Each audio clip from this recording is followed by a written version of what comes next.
Hello friends, आज मैं आपको बताऊंगा इंटासेप टेजो के बारे में, जो आपको मेरी टेबल के ऊपर दिख रहा है, जिसके अंदर साल्ट आता है सेफ्ट्रीजोन एंड टेजोबेक्टम इंजेक्शन।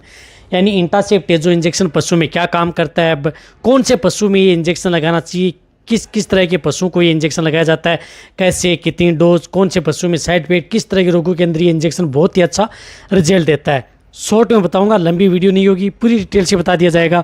वीडियो को स्किप करके मैं देखना, पूरा देखना। जो इस चैनल पर अभी नए जुड़े हैं तो पहले आप इस चैनल को सब्सक्राइब कर लें, साथ में बेल आइकन और ऑल वाला ऑप्शन दबाएं, क्योंकि आपको पता है कि इस चैनल पर भी सही जानकारी के साथ वीडियो दी जाती है। देखो, सेफ्ट्रीजोन एंड टेजोबेक्टम ये ब्रॉड स्पेक्ट्रम एंटीबायोटिक है, जो कि gram positive and gram negative दोनों बैक्टीरियों पर ये काम करती है।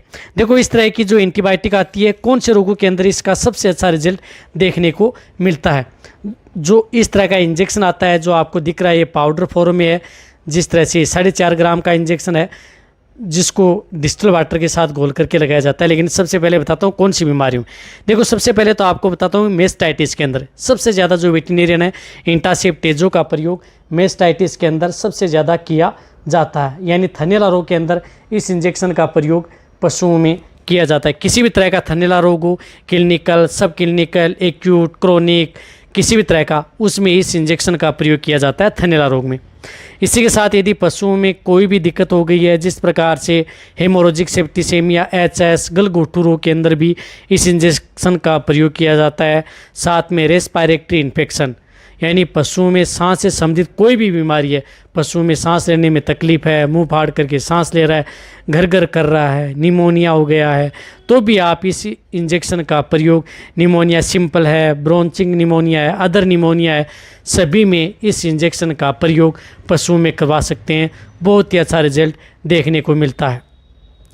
इसी के साथ ज़्यादातर जो पशु में जिस प्रकार से बोन एंड जॉइंट में इन्फेक्शन हो जाता है, कई बार पशुओं की हड्डियों के जोड़ों में दर्द, उड़ने बैठने में दिक्कत, लंगड़ा करके चलता है, तो वायरल इन्फेक्टेड या अदर जो इन्फेक्टेड है या इन्फेक्शन हो गया है, तो उस स्थिति में भी इस इंजेक्शन का प्रयोग पशुओं में करवाया जाता है। कहने का मतलब है कि जोड़ों में किसी भी तरह की दिक्कत है, तो पेशाब नली में किसी भी तरह का संक्रमण या और कोई दिक्कत है, पशु रुक के पेशाब या अदर इन्फेक्टेड हो गया है, तो भी आप इस तरह के इंजेक्शन का प्रयोग किया जाता है।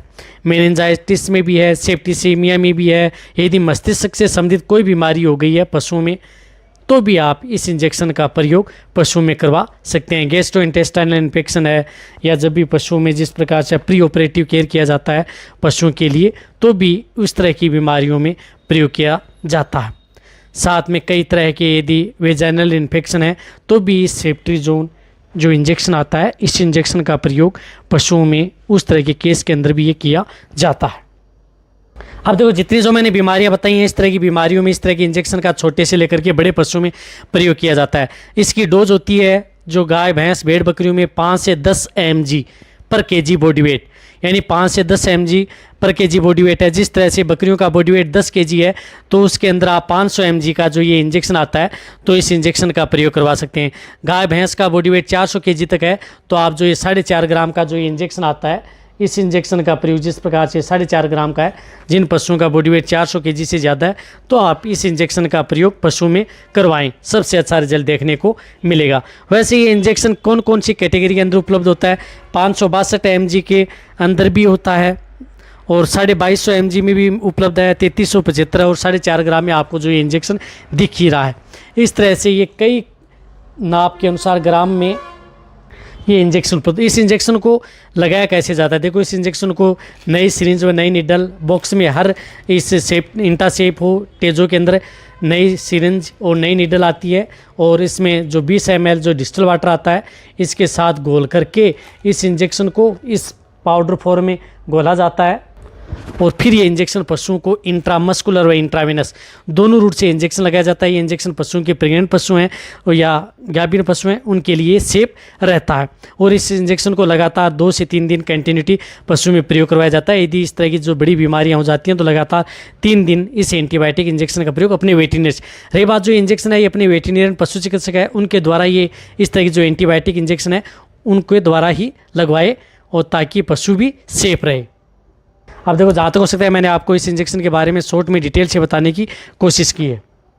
अब जैसे 4.5 ग्राम के इंजेक्शन की आप रेट देख रहे हैं 430 के लगभग, और देखो रेट तो जिस तरह से जैसे जैसे समय निकलता जाता है रेट बढ़ती जाती है। तो ये वीडियो जितना हो सकता है वेटरनरी या पशुपालक है उनके साथ शेयर करें। इसी तरह की वीडियो आपको इस चैनल पर इंजेक्शन के बारे में ऐसे ही मिलती रहेंगी। इसी तरह से वीडियो देखते रहें। थैंक्स, धन्यवाद।